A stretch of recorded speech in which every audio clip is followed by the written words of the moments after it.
Salut! Les années 90 avaient cet avantage, mettre fin aux guerres entre les styles musicaux pour privilégier la fusion. Exemple, le rap rock des Rage Against the Machine, le funk rock des Red Hot Chili Peppers, voire même le G-funk de Dr. Dre mélangeant rap et funk. Or, si les années 2000 ont mis fin à cette convergence, il y a peut-être un titre, en raison de ses influences, un titre capable de concilier ces deux mondes. Lose Yourself d'Eminem. Explication.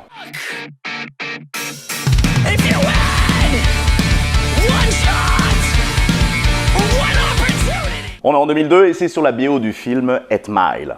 Un film s'inspirant en partie de la vie d'Eminem. Et dont le titre est le nom de la route, 8 Mile Road, qui sépare la ville de Detroit, majoritairement noire, de sa banlieue nord, majoritairement blanche. On s'en reparle. Eminem, c'est qui? Oh, son vrai blaze, Marshall Bruce Mathers III. Considéré comme l'un des plus grands rappeurs de tous les temps, le petit Marshall a vendu plus de 228 millions d'albums rien qu'aux US et reçu plus de 600 récompenses. Quand il démarre le tournage, Eminem a déjà 4 albums derrière lui. Et alors, dès qu'il a une pause, il écrit car le rappeur veut composer les musiques du film quand il est encore dans l'énergie de son rôle. Il y a d'ailleurs sur place une caravane pour enregistrer. Et on voit dans le film le vrai brouillon de sa chanson.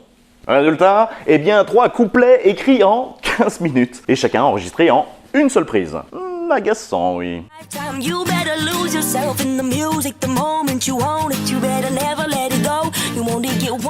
La chanson a été produite par Rick Rubin.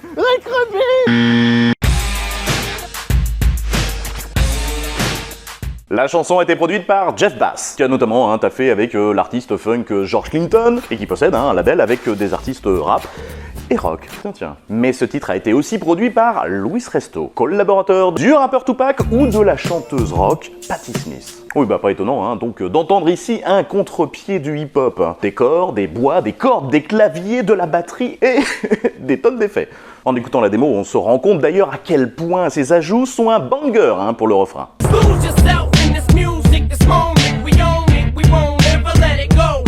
Ah, ça manque, D'autant que la musique existait 1 an avant le texte. Eminem a demandé à en moduler le rythme autour de sa voix. Sans oublier l'intro au piano. Eh oui, ça a été samplé de ça.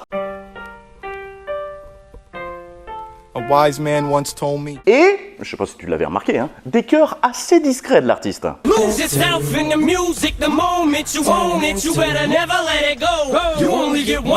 Alors pourquoi ça marche? Parce qu'on est dans un chaud-froid permanent. Le morceau est mid-tempo, avec une narration assez speed, et le beat est hip-hop, mais au son d'une gratte assez rock. Bref, une hargne et une énergie au profit d'une rythmique que certains comparent d'ailleurs à Kashmir de Led Zeppelin. Ah, encore un pont avec l'ancienne génération. Écoutez.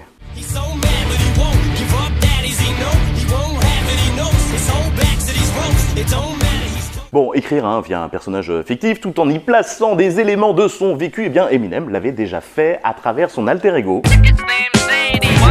Premier couplet, les paroles sont donc une réflexion sur l'envie de se surpasser et la crainte de tout perdre. D'où ces paumes qui suent, ses genoux qui flanchent et ses bras lourds.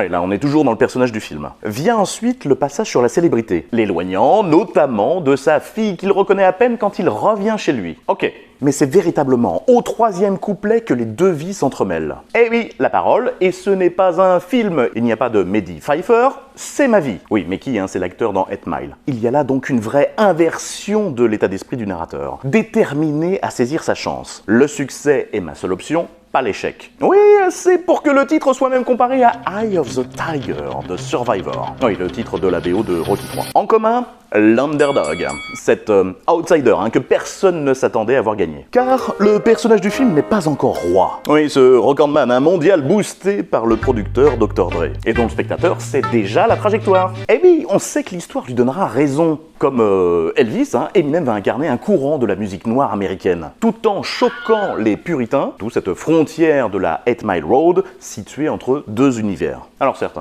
si l'intro enfonce des portes ouvertes sur la chance qui n'arrive qu'une fois, et qu'Eminem, bien sûr, est un produit américain via son côté One Self Man, le rappeur vient aussi contredire ce supposé American Dream en rappelant d'où il vient, une caravane, et les dangers de la starification. Une vie normale, c'est chiant, mais être une superstar, c'est comme si tu étais déjà mort. Et de quoi aussi rappeler en toile de fond la ville d'origine d'Eminem, Detroit. Détroit, en proie à d'importants problèmes économiques et auquel le clip va rendre hommage.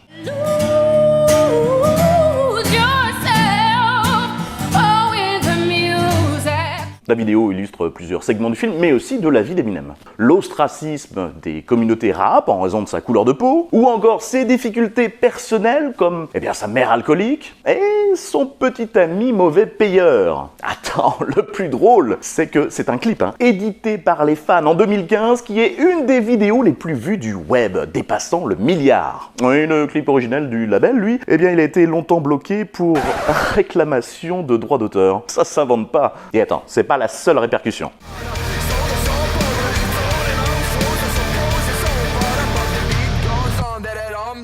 Au départ, la bande-annonce du film, elle utilisait la chanson Cleaning Out My Closet, que le studio souhaitait inclure dans le film. Ouais, sauf que Eminem, il juge ce titre un petit peu trop personnel. Oui, c'est pour ça qu'il fut motivé à écrire autre chose. Et un autre chose, qui a quand même aujourd'hui le record mondial du titre rap resté le plus longtemps, numéro 1. Mais Eminem, c'est aussi le premier rappeur à recevoir l'Oscar de la meilleure chanson de film. Une cérémonie à laquelle le rappeur n'a d'ailleurs pas participé. Oui, alors, officiellement parce qu'il pensait ne pas gagner, officieusement, on le sait aujourd'hui, parce qu'il aurait surtout fallu en chanter une version censurée. Bon, le rappeur s'est malgré tout rattrapé en 2020.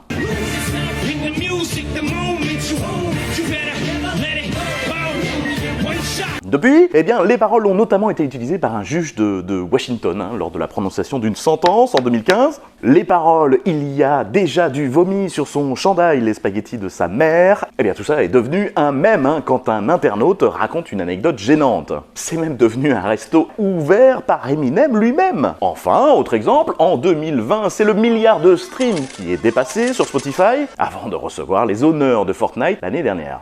Je crois qu'on pourra faire difficilement mieux. Merci à tous ceux qui feront connaître cette vidéo ou qui me soutiennent via les plateformes de crowdfunding. Et puis à très vite.